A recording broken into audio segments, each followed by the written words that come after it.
Hey everybody, welcome to Module 15, Evolutions in the Information Ecosystem. This is the second to last module, but it's also your last large assignment. That is one that has a huge impact on your overall grade. So if you're going to skip an assignment, don't let it be this one. This one's going to have a big impact on your overall grade. So let's take a look though at the introduction real fast. It points out that we've spent the last 14 weeks engaged in a critical discussion of what Knut Oberger called the information ecosystem, which is a complex network or interconnected system. And we've focused on information and the networking system that's applied there.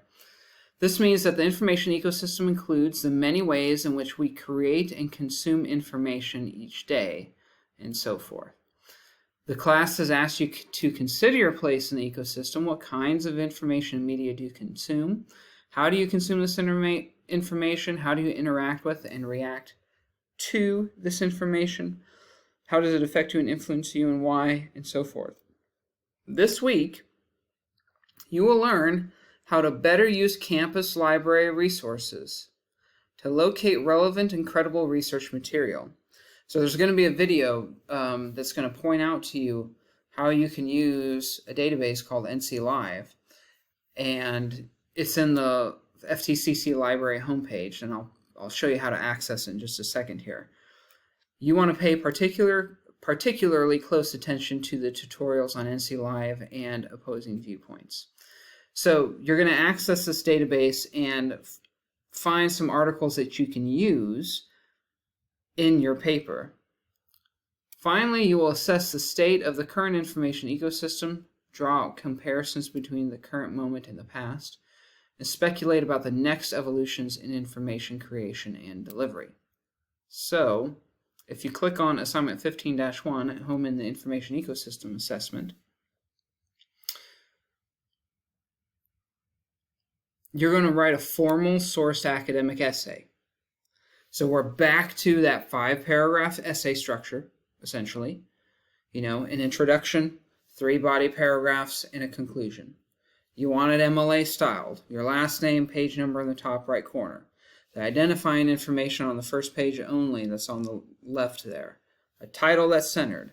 Your paragraph should be left aligned except for the very first line you want to indent with the tab key.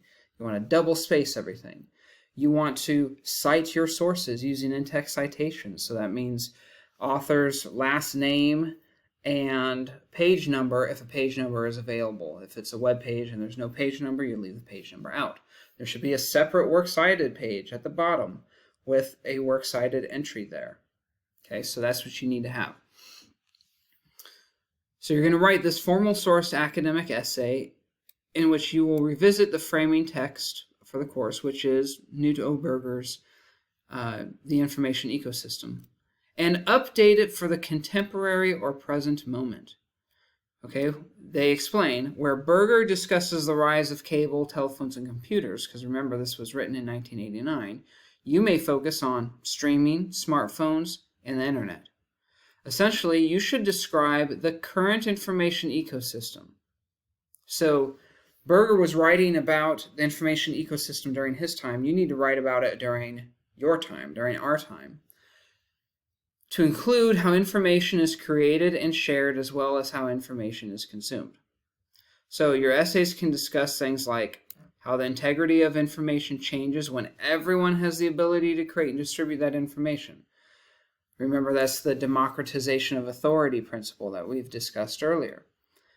What new and emerging technologies are playing or will play an essential role in information creation and consumption in the future.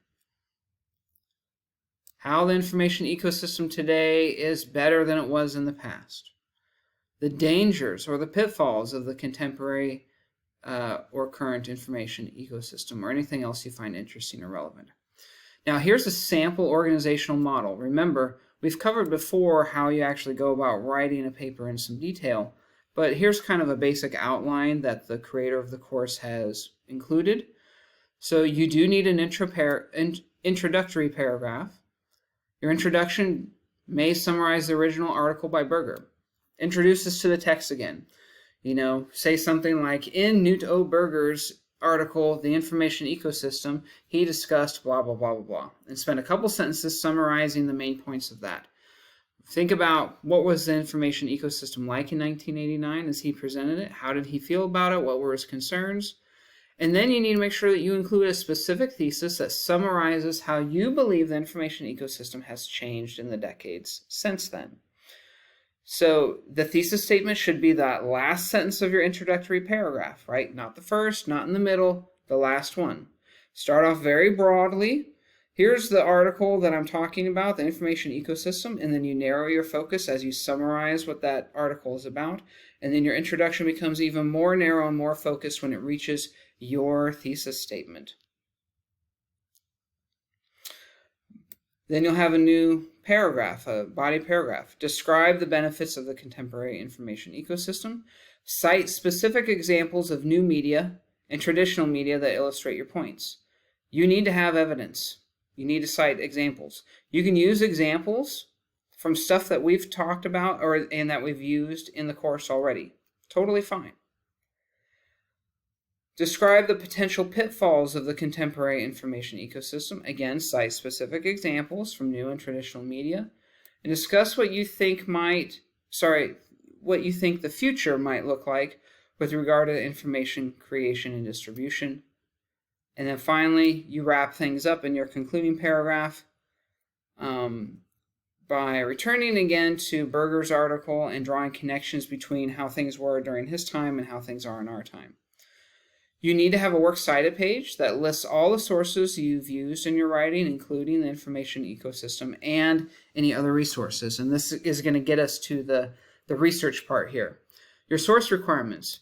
You need a minimum of 2 secondary sources. So just so we're clear, your primary source is going to be Newt O. Berger's The Information Ecosystem. That's the primary source. And then you need 2 secondary sources outside of that. So a total of at least 3 sources that you cite.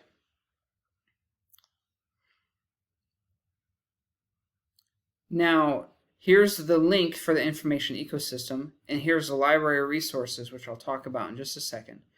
But you need to make sure that your essay is formal and academic style, presented in MLA style, 750 to 850 words. The creator of this said your essay may include visual components or more than 3 sources. I'm fine with you using more sources. The visual component part, honestly, students tend to misunderstand what this means. They tend to think that they can just put in pictures and things kind of at random, or use pictures to try and fill in space for, frankly, what's a bad paper. And you don't want to do that. The author clearly says visual components if they contribute to the written content in a significant way. In other words, if you can't say it in words, then you can have a picture. Or if you're trying to describe something, then you can say it in words, but a picture adds additional information, then it can be included. But really, folks, the visual component tends to be a hang-up for people. If it were me, and my recommendation to you then is just ignore that. Leave that out. Okay, let's get to the resources part. Down here at the library resources link, it takes you to the Fayetteville Tech Library, which has some videos here for you. You want to pay close attention to this NC Live search video. The NC Live database is a database that you can use to access academic sources and materials about topics. You can search that database and find academic papers. You watch this video and use it. Find some academic papers that are relevant to the contemporary information ecosystem that you can then quote in your in-text citations to support your claims in your paper, and that you can also include on the works cited page. So those can be your secondary sources.